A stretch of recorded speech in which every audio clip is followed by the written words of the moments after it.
Now, next this afternoon, Boris Johnson has pulled out of a major conference looking at the issues around levelling up in northern England. He had been expected to address a meeting held by Conservative MPs, cabinet members, local councillors and also business leaders in Doncaster.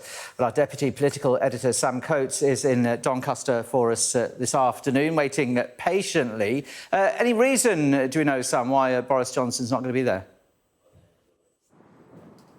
We don't know yet. We're expecting an announcement from Downing Street in the next hour or so. We are assured that it's a good reason for him pulling out of what could have been quite a sticky conference here at the Northern Research Group's first annual conference here at Doncaster Racecourse. The conference is going on next to me. Hundreds of Conservative MPs from the north, activists, business people, all gathered here to put pressure on the party to try and give a greater focus to the people of the north, try and win once again some of those red wall seats, potentially even to win some new ones.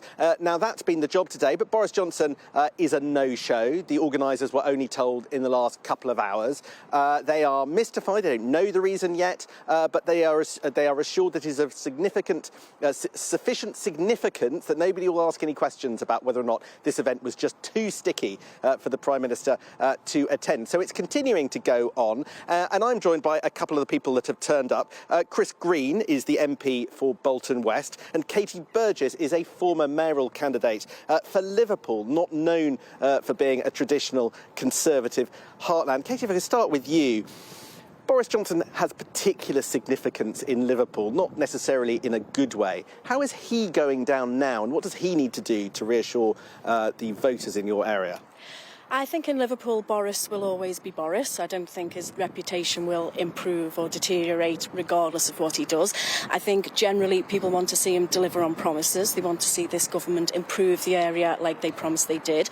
And regardless of who they're voting for locally, they want Westminster to keep those promises, to hold those people to account and to deliver what we're wanting. Do you think Boris Johnson is the best person to lead the Conservative Party as far as people in your area is concerned? Probably not for Merseyside. He came with a reputation. That said, I think there are people who have warmed to him. There are certainly younger voters who like Boris. He offers something that they maybe haven't seen before or that they don't see in politics. Certain things that have gone on, we've had COVID, we've had things, but I think ultimately he's not doing any damage to the area, I think, if anything else. Chris Green, this is an event where, frankly, Boris Johnson was probably going to come here, face Northern MPs, face some of those figures who didn't vote for him in that vote of no confidence, in order to, as it were, renew his marriage vows to the people here. How do you think his no-show will go down? And just before you answer that, did you vote for him in the vote of no confidence? Well, it's a private vote, so I'm not going to comment publicly because I think it's unfair on colleagues, because the media is going to play that game of kind of narrow down who's on which side, and that factionalism, I don't think that's very useful. It would have been great if the Prime Minister had been able to make it. Now, I don't know why he's been called away, but I don't think it's a fear factor. I think this is a really positive conference. The Northern Research Group is setting out a pretty good agenda for the north of England. Boris Johnson is enthusiastic about that, so I think this should have been a great event for him, and I don't think he's too worried about the reception because I know it would be very good. You've just heard some of the criticism of people in the area about Boris Johnson. Do you think that Boris Johnson is still a vote winner in places like this? Yeah, I'm from Liverpool as well, so all politicians of any background have a mixed feeling locally, wherever it might be. But I think Boris Johnson has huge skills, and yeah, we appreciate the vote recently amongst Conservative members of Parliament. But Boris Johnson is best when he's under pressure. He's under a bit of pressure now, and this is where I think he's going to come out and start delivering.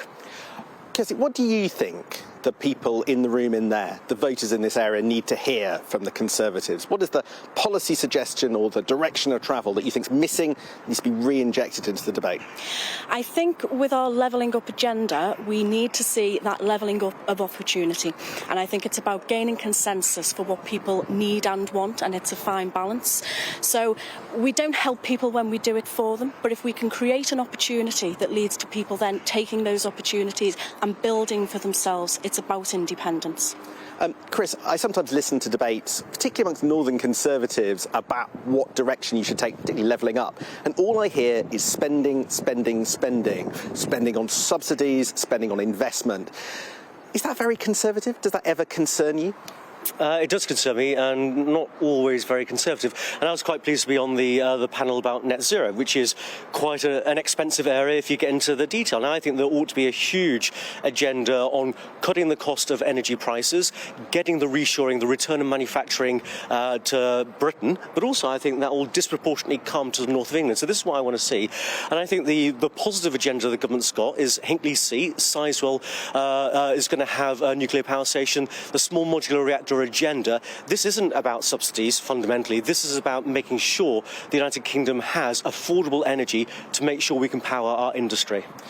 You hear a lot of different things, including from cabinet ministers, about what even this government's economic policy is. Some want to cut taxes, some want to reduce debt, some want to target inflation, some want to deregulate, some want to help people out by making the banks lend to riskier people. Does this government even have an economic policy? I think there needs to be more clarity on this. And one of the challenges has been during COVID, we had to act in a way which was a bit out of kilter with traditional Conservative approaches. We had to intervene more. And the repercussions of COVID and the lockdown as well, whether it's in education, whether it's in business, whether it's in wider healthcare, means we have to intervene more than we would like, but we have to get through the other side of this. Thank you very much, both indeed. You had a point of view. Maybe Boris Johnson not best for the Merseyside region at least, and also a Conservative MP. Not quite sure that he can say wholeheartedly this government has an economic policy. Lots of challenges that Boris Johnson wasn't able to address today. All right, so many thanks indeed, Sam Coates there in Doncaster.